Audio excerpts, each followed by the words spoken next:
Hello, Linda. Happy July 1st. That's right. Here we Oh go. my Deep gosh. summer. Best In week of the the year coming up. best week of the year, and there are people on the Cape that prove that this is the place to be, not just in the summer, but year round. It's a wonderful place to live year round. Oh my gosh. So, what are you doing for your 4th of July celebration? Yeah, actually, we go to the other Cape. We go to Cape Ann up to our friend's house in Oh, Rockport, Mass. okay. So we go Cape to Cape. We're doing that about, I don't know, it seems like 15 years or more now.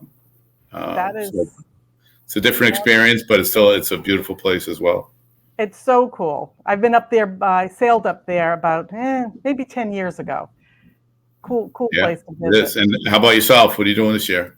So hopefully, depending upon, the weather, get on the boat and hang out there in Lewis Bay. And the other thing that was really cool that I see different villages and towns doing, a lot of the parades are back this year. Yes. Yes. So one of the oldest parades on Cape Cod for 4th of July is Barnstable Village. So hit that one. You have Centerville Village. Any of what's going on in Chatham's Sandra? up. Chatham's doing it July 3rd. They're doing it on Saturday, which is Yeah, great. And I know we're going to have something going on out front of the office. So if you're on Main Street in Chatham, look for the Ravis office. It's right there in front in the big parking lot, and grab self whatever they're giving away. absolutely. So happy 4th to all of our viewers. We're excited to have you here. But most importantly, we just wrapped up, and we won't go over too many market updates. Q2 just wrapped up. Can't wait to see Yes, what those numbers are going to look like. we'll probably next week or maybe the week after before we have Right. those stats. But I think we got to talk about what's missing today. It's What's who's missing? missing today. Where Where is is she? Erin? Where is Aaron? Like, where's Waldo? Aaron, if you can hear us, we're going to be talking about you because you're doing something that's really important to home sales and home sellers. So, Absolutely. Joe, why don't you tell us about this? All right. So, what one of the things that we try to all do if we can work out the timing when we're marketing a home is try to do an open house just for the neighborhood. It allows the neighbors to see what the property is about. They may have already been in the house, but it Right. also allows them to open their minds by who might be buying, or what's this house look like compared to my house if I'm gonna put mine on the market. So it really helps them to understand the local market. Plus, Yes. it helps the seller get the feel for what the market and how hard it's going to be. And often neighbors have friends and family that want to be in that neighborhood, especially where Erin is tonight, Lakewood Hills. That's a phenomenal neighborhood. It's got the pool. It has basketball, not the pool. I'm sorry. It has the pond, which is Right. beautiful. Has the What's that? clubhouse, Spectacle Pond? spectacle pond. Yes. Right. So that type of neighborhood, neighbors almost always have somebody that friends or family that want to move into a neighborhood like that. So it's Yeah. really great for the homeowner to have somebody come in. And I'm sure Erin did this or the seller did this. They probably staged the home to make it look its best. So their neighbors may have been over there in the last year or two. Where they come in now to see what it actually amped up to be staged for showing. It Right. really might trigger their mind to say, "Hey, my auntie Jane wants to come in here, and this is a great opportunity." So it's Yeah. smart to do those. And again, it's just specific to the neighborhood. Well, the other thing to keep in mind, as you well know, oftentimes your neighbors bring in the possible new buyer. Absolutely. People that want to live in that neighborhood that always loved it. So, neighborhood open houses are really important. I think even Erin is featuring an ice cream truck for the neighborhood, which is wicked cool. Yeah. So that's Yeah. a fun little twist on it, especially in this hot, sticky, humid weather. It's a perfect day for that. And I'm in Sandwich right now, probably a mile as the bird flies from where she is, and there's no rain. So perfect timing. So cool. So we'll do our quarter 2 wrap up maybe next week or the week out, but we've got a really cool guest this week. And I had a few people comment on the post earlier today that this is so neat. They didn't know this. and they thought it was really interesting that, we're fortunate enough on Cape Cod since the turn of the century to have artists and artistic people and creative people choose the Cape to live, love, work, and play here. Right. And of this community of people, we have writers and journalists. I mean, just a brilliant group of people. And so our guest today is going to talk on this subject that she's been involved with for many, many years. So if I can go ahead and introduce her, Sharon Anderson from the Cape Cod Writers Studio. Hi, Sharon. Hi, thank you Hello, for Sharon. Hi, Joe. It's nice to be here. Nice to meet you. So tell us a little bit about how you started the Writers Studio.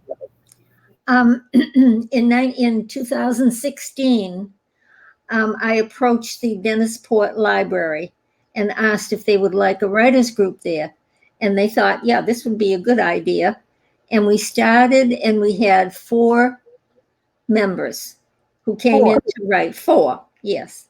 We now have, before the pandemic, I had 3 libraries, 3 writers groups going.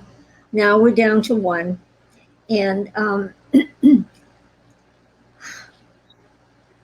oh, what was I doing? I'm sorry. Well, that's how it got started with just 4 people in 20. We started, right, and now we have 122, I think. 122. Is it Cape wide, or is it how do they find you? Well, mostly word of mouth at this point. Nice. Yeah, it is nice, and our members are just so. The writers, they're just so brilliant. They really are, each in their own way. And the writers' studios, when a writer comes in, of course, writing is a very personal thing, and to share it with other people, it's a very difficult thing to do. Mm-hmm. But they found almost everybody that comes into our group has found that the other members are kind, they're compassionate, they're very, very careful. Do no harm is our motto. Do no harm. Do no harm. Supportive, uplifting. Yes, yes. So they share what they're doing with the fellow members? Yes. Everybody, I try to keep the groups fairly small, like 8 is our limit, basically, so that everybody has a chance to share. We go from 3 hours, it's a 2-hour show, a 2-hour group or studio. Yeah, and that gives everybody time to participate, and and we do. At this point, we're on Zoom, so we do screen share. Right. Now, a lot of them have learned how to do that. Because you're on Zoom now, are you still limiting it to Cape Cod writers? No, not at all. I do have someone that has already contacted us. He lives somewhere, I don't know where, but he's coming in to vacation for 2 weeks in August and wants to come into our group for those 2 weeks. Nice. Wow. Yeah. How did this start? Like, why did you get into this? What's your background that got you here? Well, I started writing in 2000, and I was in a writers group, and it was a very difficult group, although in that group, I learned a lot, and I learned how to become a better writer. And then I decided to start my own group, and that's what I did. Great. And your approach seems to be more congenial, more supportive than. Absolutely, yeah. The group I was in, they were very cutting, and it was. I would leave there every Tuesday and cry all the way home because. I know, but it made me a better writer. So whatever the process they went through and I went through, it was good because now I've formed my groups to be entirely different. And I've had a couple of other people that have come from that group into our group, and they can't believe the difference. Wow. So tell us the difference. Like, why if somebody's thinking about a desire to write, is your group a good group for an absolute stone cold beginner, but has a book or something in them? Yes. I've had beginners. I've had really published authors come into the group, yeah, it doesn't matter. It doesn't matter. That is great. What can they what can they expect when they come to a group session? Well, we usually ask them to bring a chapter, and that has to be like 2 pages, double spaced, so that it there's time enough to read it. They have to read it, and usually as they're reading it, they find their mistakes before we even start and say, that word should be changed or whatever. So yeah, I've had some, if I may, Yeah. I'd like to tell you a little bit about a couple of the writers that I've had that are now published, and I'm so proud of them. Absolutely. The first one I want to tell you about is Marion Harcourt. Marion's working on her 3rd children's book. She published 2 with me already, and she writes the story, she paints the pictures, and we put the book together. Now, Marion's working on her 3rd. Marion is 94. Oh, I did not expect that. Outstanding. So, there's no excuse. It doesn't matter how old you are. Wow. So she started when she was 90? No, well, she had sort of. She's Okay. had the book in mind, like she had the book in mind for 25 years, and she finally decided to do it. So, and then I had another woman that came to the group in Dennisport. She was so grateful to find us because she had a beautiful book. She had written most of it, and I kind of helped her with the editing and setting it up and formatting it for print. And Ellie is not with us anymore. The reason she wanted it done was because she was 4th stage liver cancer. Oh, And so she's one of our members, but she's what's that word, posthumously? That one. Yes. Thank you. Another one that I'd like to tell you about is David Nadosky. David came to our group. He's an FBI, a retired FBI agent, and he had written a story. Yeah, written a story about one of his contacts, and well, David's a real success story. Now, when they come into the group, I don't care if they want to be self-published or if they want to be traditional. That's fine with me. David wanted to go traditional, so we found an agent, and he is now in the process of getting his book published traditionally.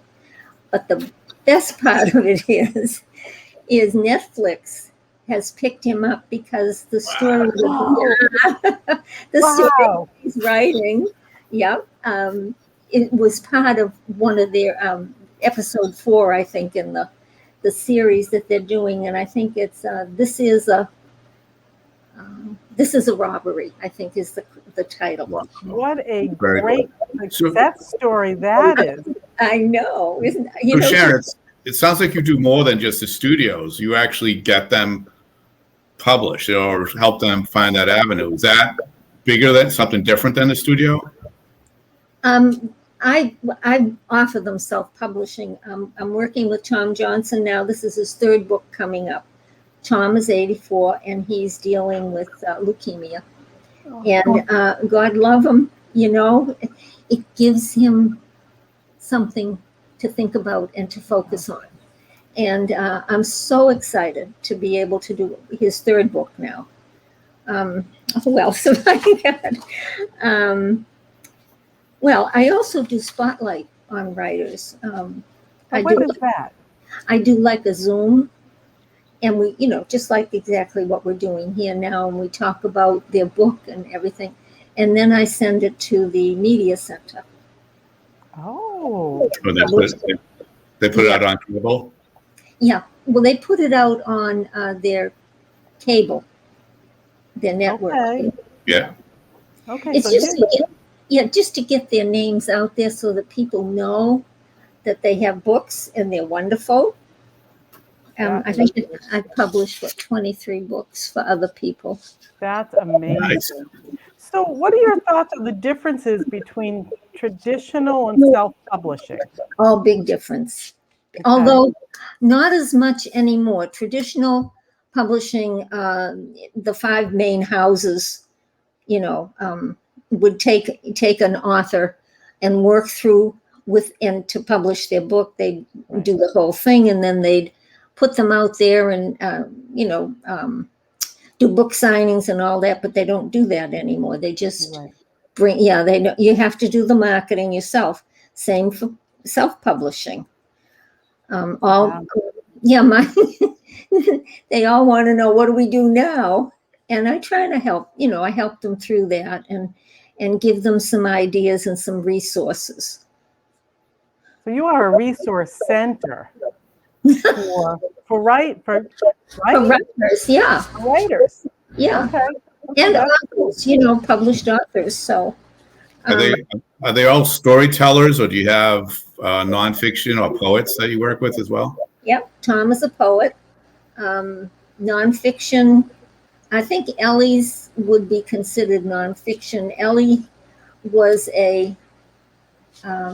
actually she was a chef on board a luxury yachts. Ooh, I love that. Yeah. And she went all around the world, and that's what her book is about. Wow. And she even baked she made a special recipe, a chocolate cake for Chuck Norris. Nice. Wow, that is so cool. Yeah, she was excited. And we That's in her book? All the recipes are in her book. Wow. And it's called Cruising Through Life as a Survivor. And she was a cancer survivor for, I think, 10 or 15 years. Yeah. Very nice. Very cool. Yeah. You must meet so many people from all backgrounds. I did. I have. I also met a young man who came into the Katuitt Library, and he had a young child on his lap. The little one was like 4 years old. He was a diplomat and was in the process of being stationed in, I don't know, Bosnia or somewhere. So, I mean, they're incredible. They really are incredible, the people that go through our studio. Fascinating. Tell us a little bit about, you mentioned podcasts in some notes to us. Do you do a podcast, or yes? What are you doing with podcasting? Same thing we're doing here. Okay. And for you, what's your podcast channel? Live from Cape Cod.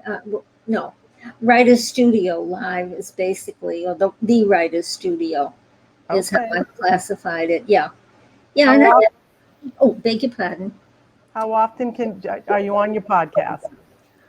As often as I can get a victim.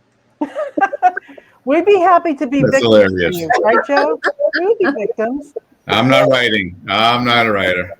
But you know what? We don't. My question usually to people is, are you a reader or a writer? Oh. And I mean, if we don't have readers, what good is what we do? That's right. Think about it. So I always ask people, and people will say, I'm a reader. And I'd say, that's wonderful. Can I get you as a beta reader? Now, a beta reader is someone who is kind enough to take a book that someone has written, and they want to get some good opinions on it, any kind, whether it's good or bad. So that's what a beta reader is. So anybody that's a reader is a wonderful beta reader.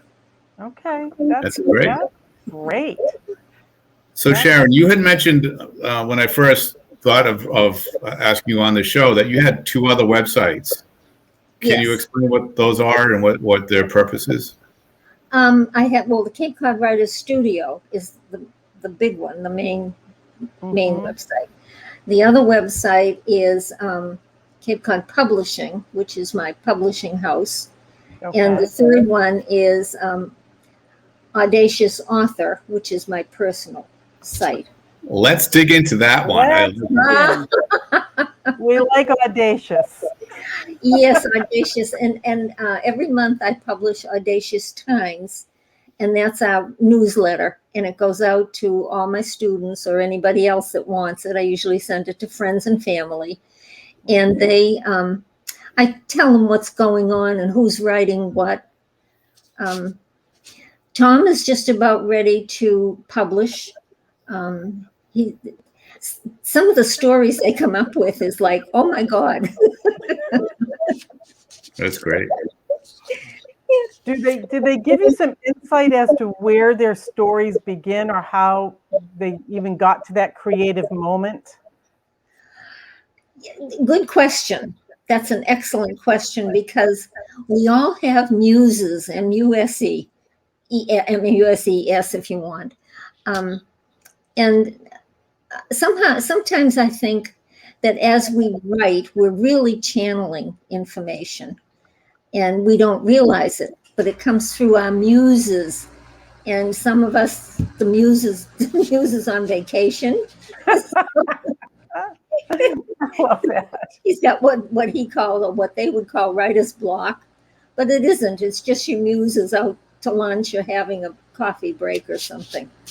I think that's great. That's a great way to put it. It's a great way to put it. Oh my gosh. So what else can we find on the audaciouswriter.com?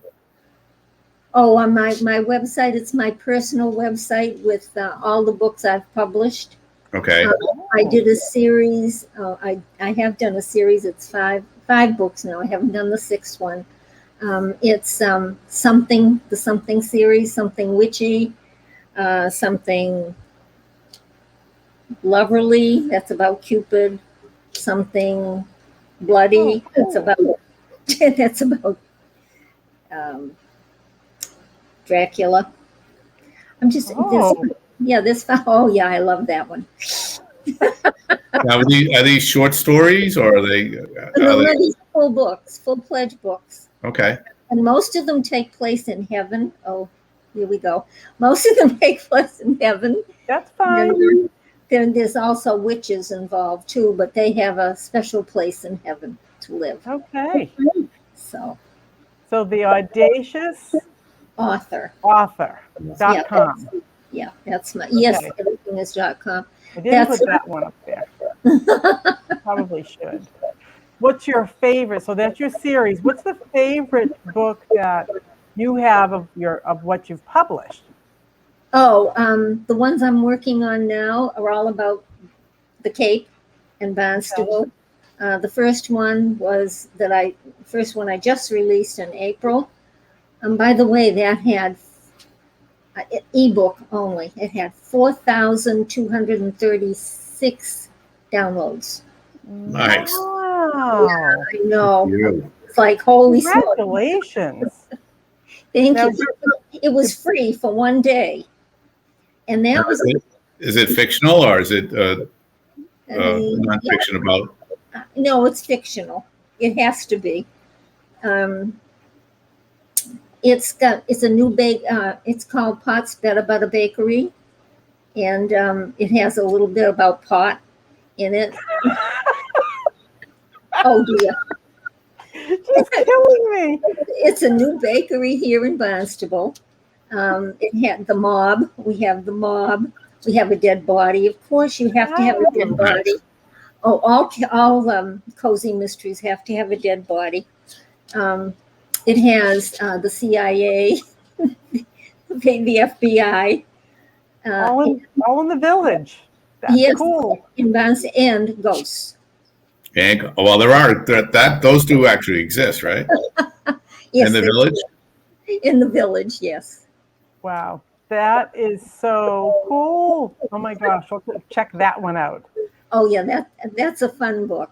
And then the one I'm writing now I'm writing a sequel for that one, but I'm also writing another one similar called Speechless, and it's going on KDP's Vela. It's a new concept. They're just coming out with it in July this month. And what is KDP? KDP is Kindle Direct Publishing. Got And it. that's where I do all my publishing. Beautiful. But this is a new concept for KDP. Mm-hmm. And it's what you can do. It's a serialized story, and people get to purchase. You give them the first 3 chapters free, Yeah. and if they like it, they can pay. They're going to use tokens. I have no idea how that's going to happen. I'm just doing it just to go for Good it. for you. Let's Breaking go new for it. ground. Why not? I'm sorry, I didn't hear you. Shall You're breaking new ground. That's fantastic. And I'm really excited about figuring out how to do streaming, because I've never done streaming before, and that's going to be my new toy. Use this platform, StreamYard. Yeah, I checked it out. So I'm so grateful. Well, you gave me a new toy. Yay. You can call me anytime. We're happy to share. It's easy to use. Thank you. That's great. Is there anything else? We're getting down to the bottom of our show. Is there anything else that's really important that we didn't hit on for you and your authors and writers? Just the only thing I'd like to do is to offer some advice to potential writers. A lot of people hesitate to write because they think it's no good. I don't think there's ever been a writer that hasn't felt that their work isn't worthy. We all go through it, and even Stephen King said that the first the first few drafts of his book are horrible.